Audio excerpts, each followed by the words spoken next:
오늘 뉴욕타임즈 헤드라인입니다. 2020년 11월 12일이죠. 자, 오늘 첫 번째로는 Biden policy agenda rests heavily on Senate outcome.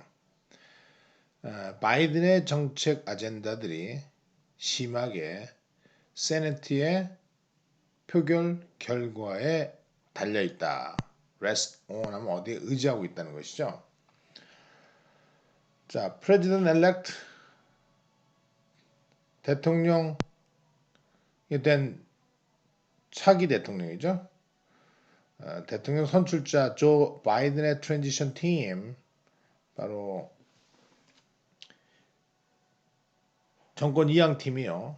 정책 제안들을 준비하고 있는데 경제 이런 데서 다른 domestic issues, 국내 문제들에 대해서 준비를 하고 있습니다. 하지만 which party controls the Senate? 어느 당이 상원을 통제하느냐?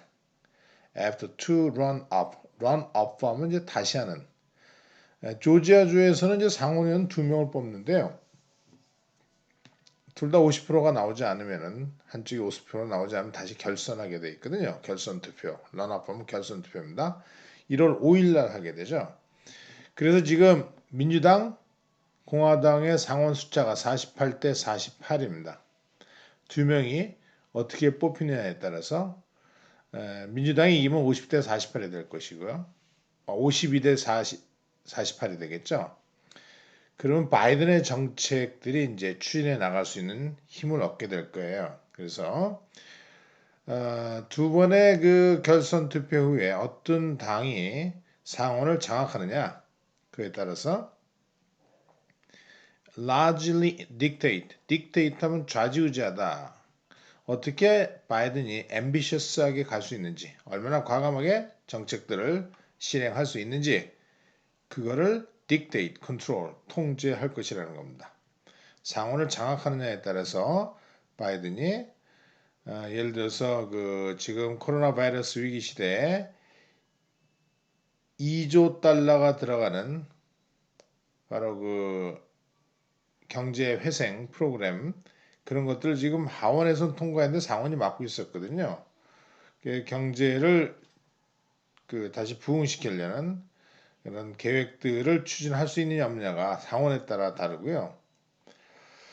사실 바이든의 같은 경우에는 Public Health Jobs Caus라고 그래가지고 약 10만 명들의 미국인들로 하여금 바이러스를 테스팅하고 contact tracing 추적을 하는 전문가들을 고용을 창출하겠다 이랬는데 이게 다 국가 예산이 들어가는 것이죠.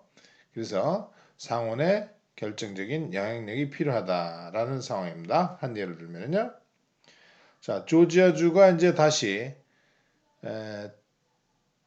바이든과 트럼프의 그 표차가 0.3%밖에 안 되기 때문에 다시 이제 재검표하기로 했죠. 수작업으로 다시 하기로 결정했습니다.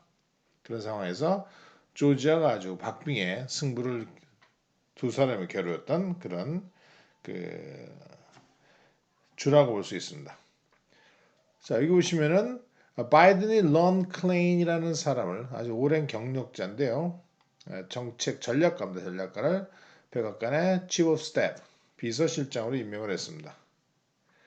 클레인은요. 처음에 차기 대통령 1989년 이미 89년부터 차기 대통령을 위해서 일했던 클레인이 has been a sharp critic.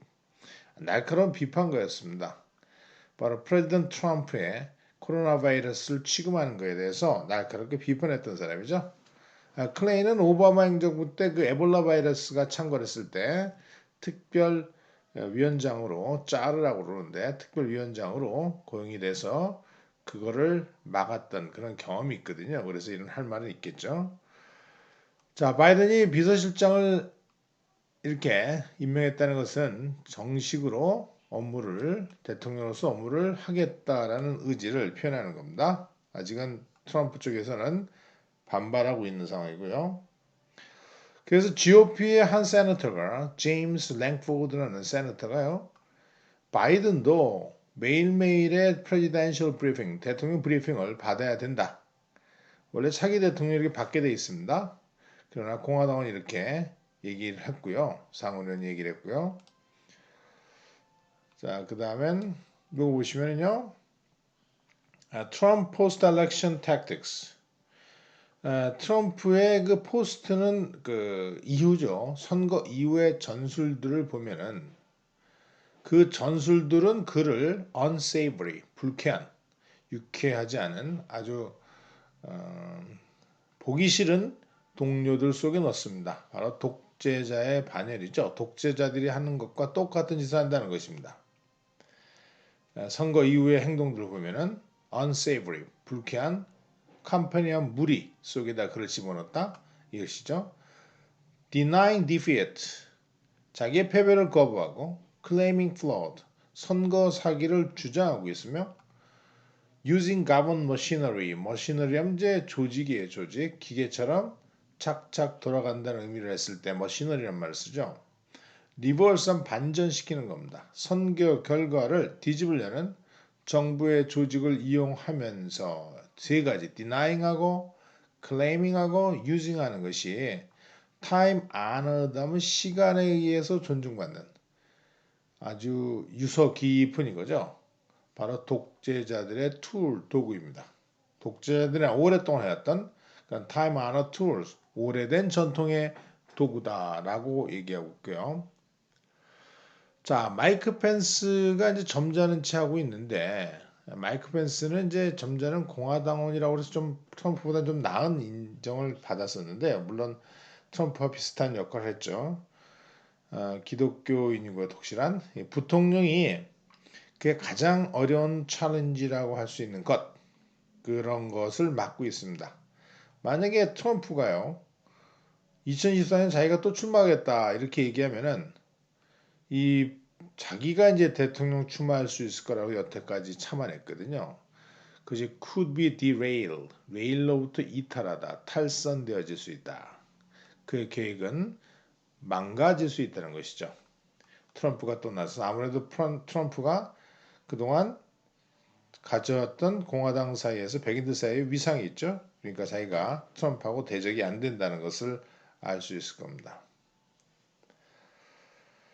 이거 보시면 트럼프 스택이라면 쌓아둔다는 거예요. 쌓아두다. 뭔가 이렇게 정연하게 깔끔하게 쌓아두는 것이 아니고 막 쑤셔 넣다는 거죠. 그래서 트럼프가 펜타곤, 미국 국방부하고 인텔 에이전시스, 정부 부서들을 로열리스트, 충성파들로 쑤셔 넣고 있습니다. To what end? 어느 끝까지, 어디까지 어느 목적까지 가느냐라는 것이죠. 자, 이걸 보시면은 그 펜타곤 내셔널 시큐리티 어드바이스 에이전시 해가지고 국가안보 위원회죠. 그 국가안보위원회에서 그냥 새로운 관료들이 등장하는 겁니다. 우리가 펜타곤 에스퍼 국방부 장관도 해고를 해버렸어요. 그런 사이에서 트럼프가 새로운 이제 국방부의 그 고위직하고 바로 그 국가안보 위원회하고 안보회의 거기에 이제 많은 자기 똘마니들을 그야말로 쑤셔 넣는데요. 마음에 안 드는 사람을 다 자르고 있습니다. 정말 기이한 형태를 보이겠죠. 자, 그렇게 새로운 이쪽에서의 그 관료들이 도착하는 게 prompted concerns. 우려들을 재촉시키고 있다. 정말 뭔 짓 하는 거 아니냐라고 이들을 통해서 전쟁을 하려고 하는 게 아닌가라고 생각하고요. 자, 이들의 백그라운드를 보면은 인사이트, 지식을 얻을 수 있다는 것이죠. 그래서 새롭게 임명된 앤토니 제이 타타라든지 타타는 이제 그 국방성의 정책 부장관으로 임명됐고요. 이런 사람은 이제 타타 같은 사람은 전직 별 하나 장군 출신인데 그가 이슬람 교도들을 바로 끔찍한 폭력의 가장 극악한 폭력 집단이다 종교라고 얘기했고요. 이슬람을요. 바락 오바마를 테러리스트 리더스, 테러 리더라고 얘기까지 한 사람이에요. 그런 사람은 이제 중요한 정책을 국방부의 정책을 결정하는 자리에 내려앉았고요. 그 외에 이제 요 기사를 들어가 보시면은 많은 사람들 에즈라 코엔 왓트닉이라는 말해서 정보 보안 분야 차관 뭐를 임명했는데 와트닉도 정말로 처음부터 워싱턴 정가에 진입하면서 트럼프 대통령한테 아부하는 여기저기 거치면서 충성파로 알려졌습니다. 그래서 이 글을 보시면은 새롭게 임명된 고위 관리들이 얼마나 트럼프와 짝이 맞고 위험한 일을 할 수 있는지를 잠깐 보여주고 있습니다. 그 다음에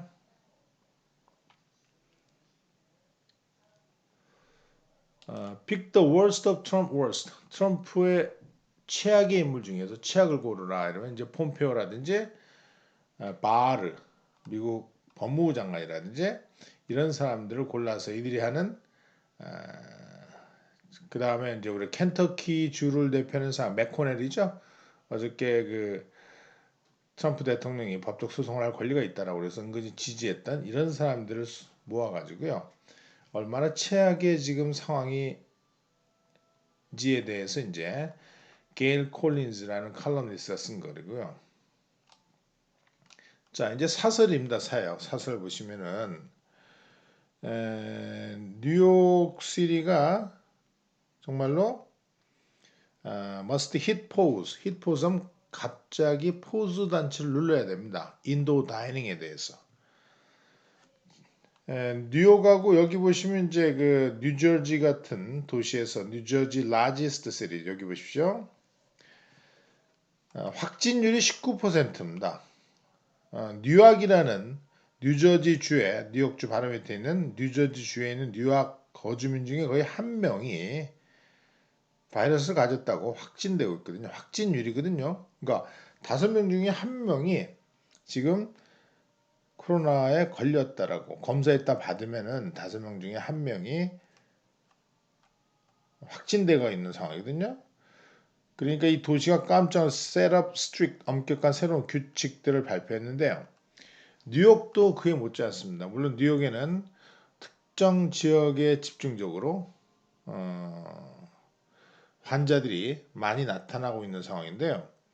그 많이 나타나는 상황에서 빌드 블라지오라는 뉴욕시티 메이어, 그 다음에 이제 가버너 주지사는 이제 앤드류 쿠오모죠. 쿠오모가 힘을 합해서 당장 10명 이상이 아니고 10명 이상 이렇게 레스토랑 이런데 있으면 안 되는데요. 그런 것이 아니고 아예 실내에 그 식사 같은 걸 금지해야 되는 겁니다. 물론 이제 경제적으로 큰 충격이 있겠지만 특히나 그 추수감사절을 맞이하면서요. 이제 축제 분위기인데 레스토랑들을 이렇게 일을 하더라도 야외에서 먹도록 그렇게 해야 된다는 걸 얘기하고요. 뉴욕 같은 경우도요. 실질적으로 2.52% 정도가 옛날에는 그 한 달 전에 1.2% 100명 중에 한두 명 정도만 검사 받은 사람 중에서 한두 명이 확진이 됐는데 이제는 거의 3명까지 확진이 되고 있는 상황이고요. 실제로 2% 정도 100명 중에 2명 정도 확진이 되고 있으면 특별한 조치를 취해야 되는 겁니다.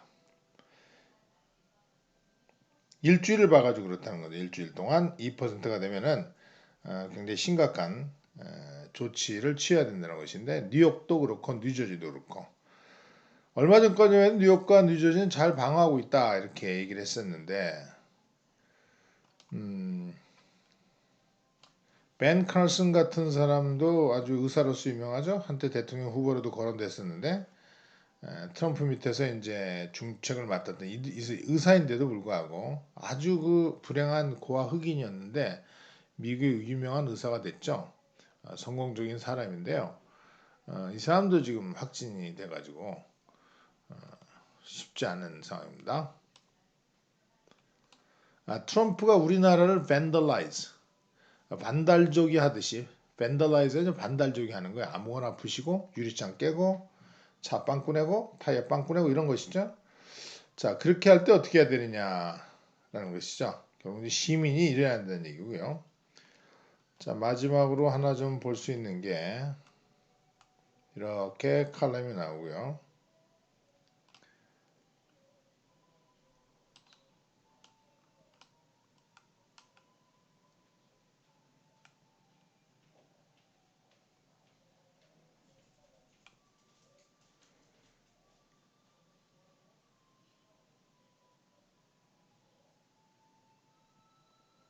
자, 제가 못 찾겠네요.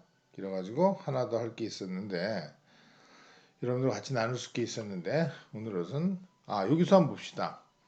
Orlando unveils plans. 올랜도 하면은 동부 쪽에 플로리다 주에 있는 올랜도 시티. 여기에 바로 동부에 유명한 에, 디즈니랜드가 있죠. 아주 제일 큰 디즈니랜드인데요. 서부 로스앤젤레스 있는 것보다 더 크고 더 현대적습니다. 근데 그 도시가요, 버티포트라는 플라잉 카입니다. 플라잉 카. 이게 플라잉 카인데 이런 허브를 만들겠다는 거예요. 이 도시에서 나르는 자동차의 어떤 정거장을 만들어서 그게 이제 먼 미래가 아니고 2025년입니다. 얼마 되지 않았죠. 독일 항공사가 이제 이걸 주축을 해서 수주를 받아서 하는데요.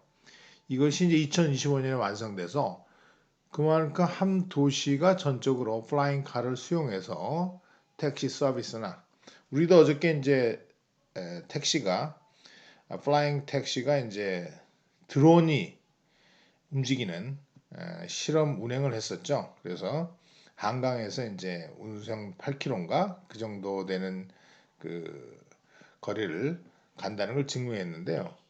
100km 된 사람이 뭐 두 명이 탈 수 있다고 그러니까 그런 개념을 가지고 한 도시가 직접 허브를 만들겠다. 이렇게 의사결정 내렸고요. 그게 2025년 곧 다가올 세대입니다.